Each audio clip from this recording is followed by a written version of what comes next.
Hi everybody! I want to thank you for taking time out of what I know is your very busy schedule to learn a little bit about the new Internet Explorer 7.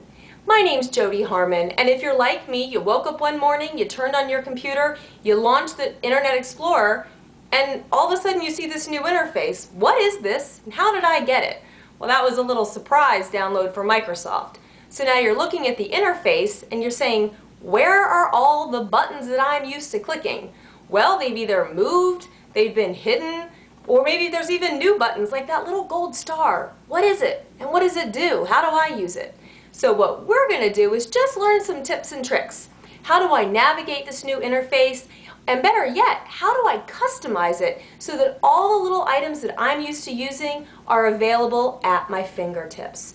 So we're going to jump right into the computer and learn how to customize it so that it's easy for you to use without having to actually think about how to use it.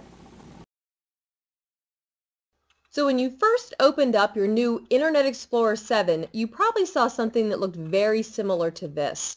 And while there are a lot of different features that I could share with you, I want to just get our feet wet today and take a look at some of those that really stand out when it comes to the typical kinds of navigation that you're going to be using on a day-to-day basis.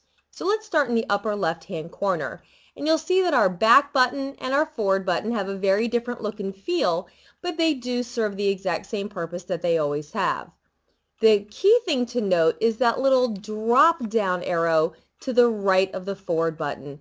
And if you click on that, that's going to take you to the most recent pages that you've visited while you have that particular instance of that Internet Explorer window open, or it will also open up your Internet Explorer history.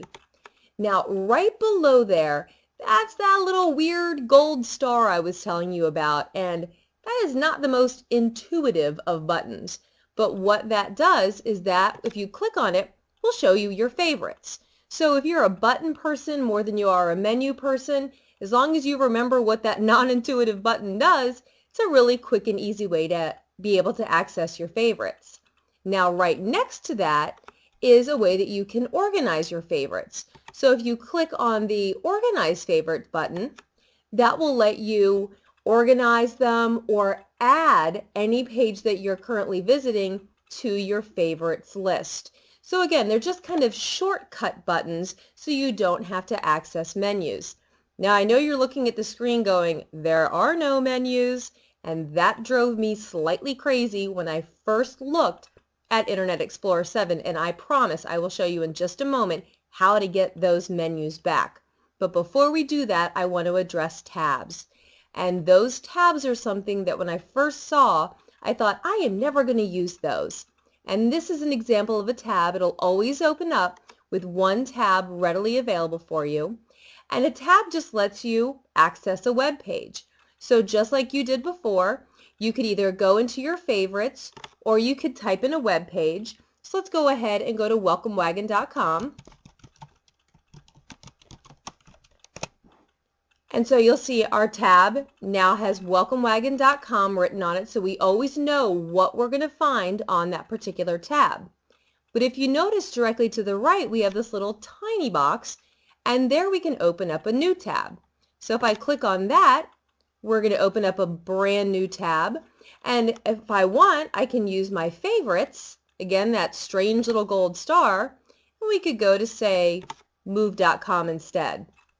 So you'll see that these tabs actually can be very helpful because instead of having to have multiple instances of your Internet Explorer window open, where you have to go to the bottom of your monitor and you have all these different instances open, here we just have one instance of our Microsoft Internet Explorer window open, but we can jump back and forth between various websites just by clicking on these tabs.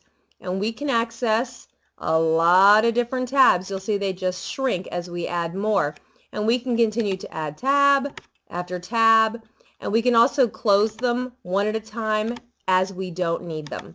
So these tabs really are terrific. They're very hard to kind of get used to using at first because they're so foreign. They're something we've never done before. And it took me a while to get used to them. But now that I am used to them, oh, I love them. So just give them a little bit of time. Trust me, once you do, you'll really find that they're a great way to be able to navigate inside of the internet without having to continually go back and forth between different instances of Internet Explorer. Now, I did promise I would show you how to get that menu bar back. So we're going to cruise right over to the right side of our screen and click that little drop-down arrow next to our Tools option. And while there's a lot of stuff that we could go into right now, we're just doing an overview. So ignore everything else that you see. All I want you to do is scroll down to where it says menu bar, go ahead and select that option, and voila! It's starting to look at least a little bit more like what we're used to having. Now we've got our file menu back, edit, view, favorites, all of those things that we're used to seeing so that you can go back and rely on that muscle memory that you had before. I know to go to favorites, I just click there and I go. I don't have to remember that little gold star if I don't want to, because I've got my menus back. So what do you think? Now that we've got some tools under our belt on how we can go about customizing it, I'm hoping that you're a little bit more comfortable with it. Just like any new piece of software that we use, it takes a little time to get used to it. You know, we built muscle memory when we used a software product over and over again. You didn't even need to think before where to go to click the refresh button. And now you need to think about it. So the more you use it, the more comfortable you get, and I promise those tabs that none of us really like to begin with, you will learn to love them. It just takes a little time, so bear with it. A little bit of growing pains, but in the end, I can almost promise you, you will grow to love Internet Explorer 7. Thanks for joining me today, and I hope everybody has a wonderful day. Thanks, bye-bye.